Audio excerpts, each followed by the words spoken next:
แบบบอลดีเนาะแตกไม่ขอรีบป๊อปมันก็จะบอก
ซอมบี้เลยสูเธออย่าตกใจหน้าเราได้ไหม ซอมบี้อินเสียงเครื่อง พอแล้ว นี่นะที่รักอีกแน่ แต่เราเป็นซอมบี้มาเลยกูจะไว้บอกไว้ว่ามันจะร้อนยังไงขนาดนี้อากาศพอดีร้อนที่แสนสดใสเรื่องโอเคแล้วจับวะ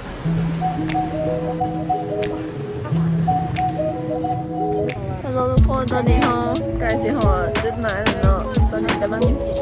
นอวัดปะล่ะตูดเขาวัดเนาะวันนี้ เสือแดงกิน กินเสียงเครื่อง จะได้เห็นอะไ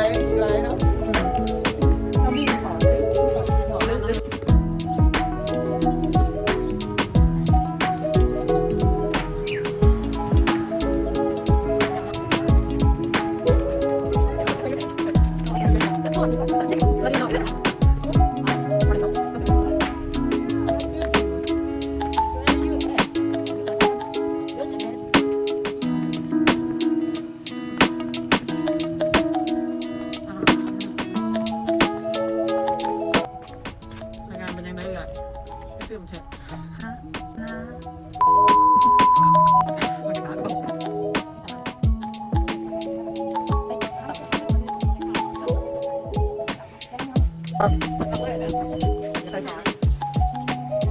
ใครมีแมสก็ขอรถนะคะใครไม่มีแมสก็อดทนรถ14 ชั่วโมงเนาะแต่บาทเองก็เชียงขวางไปทางนั้นนอนรับเลยเนาะรับตื่นราคาที่5 ชั่วโมง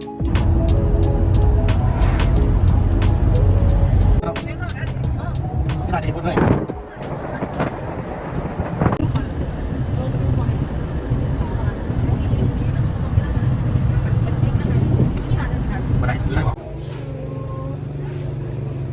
ตอนนี้เนาะเป็นคำคืนของมื้อที่1เนาะอากาศก็เย็นอยู่นะอากาศดีๆเนาะบรรยากาศตลาดเนาะมาขี่สไลเดอร์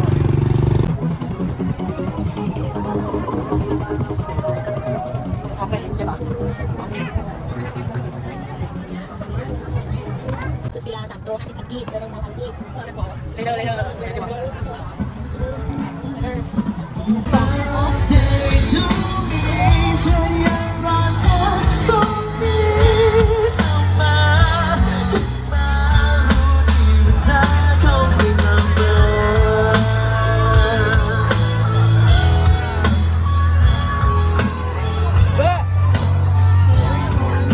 ว่าได้กินนั่นน่ะบอส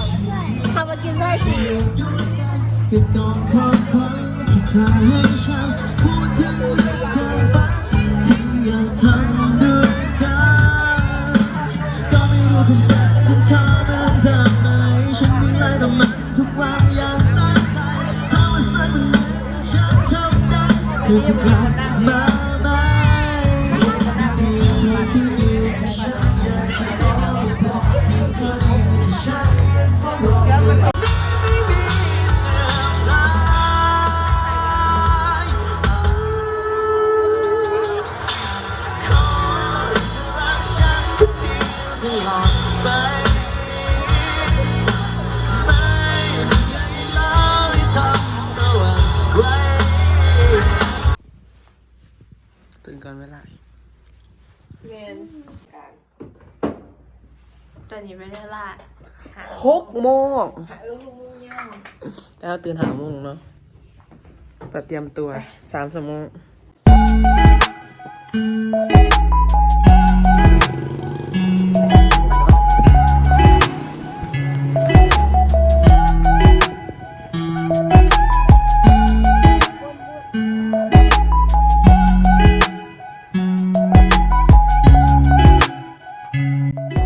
อันนี้เดินยังกี่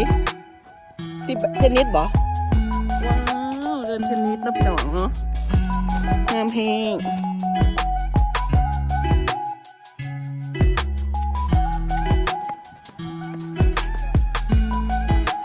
ว้าว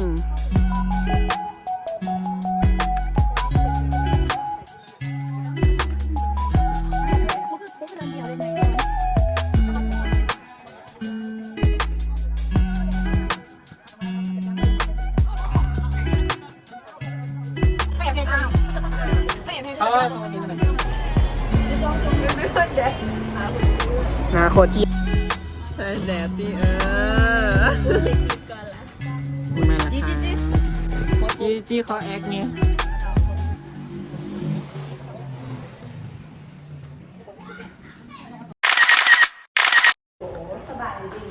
กินหมูกระทะมากระถูกกันเด้อตอนนี้เป็นเวลา6 โมง 10 นาทีต้องกดแล้วบ้างเอาคนละนอนต้องกดแล้วต้องไม่ฟังไปสมองมากันดิ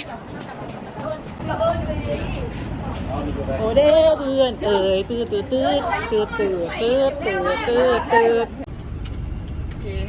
อเดือนไปมาก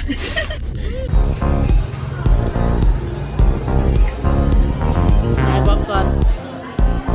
มาในหาเลยเนาะอุ้ยจำปาซักเนาะมีคนเลี้ยงดาวหนาเนาะ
ไปเขาเบิ้งทำ หยางงามเฮ้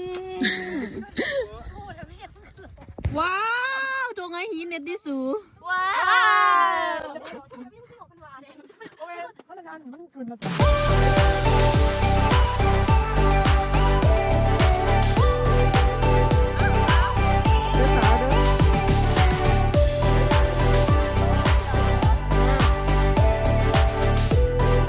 เดี๋ยว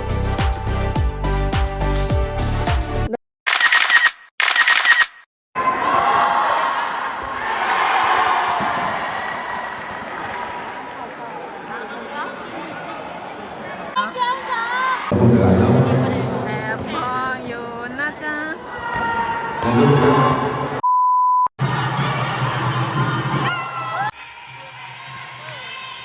พวกมันยังหลินใหญ่มือขาเดี๋ยวฟิลเตอร์ฟิวใจนี่แหละ คุณมุมีแบบว่า FC เลยที่เรา FC จะมาสร้างกัน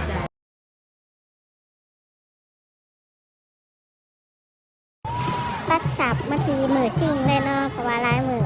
แล้วเขาไปถ่ายเนาะพะลงพะลืมไปแล้วเขาถ่ายวอล์กเลยถ่ายบรรยากาศเลยมากตัดสับหักเลยขอขอบใจผู้ที่อยู่เบื้องหลังและผู้สนับสนุนทั้งหมด เป็นประสบการณ์ที่ดีหลายนะเสียงมากมีทั้งความทรงจำมีทั้ง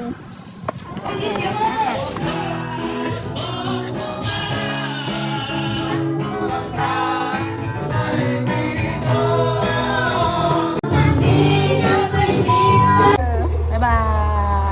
ย เจ้าของเสียงกวางจริง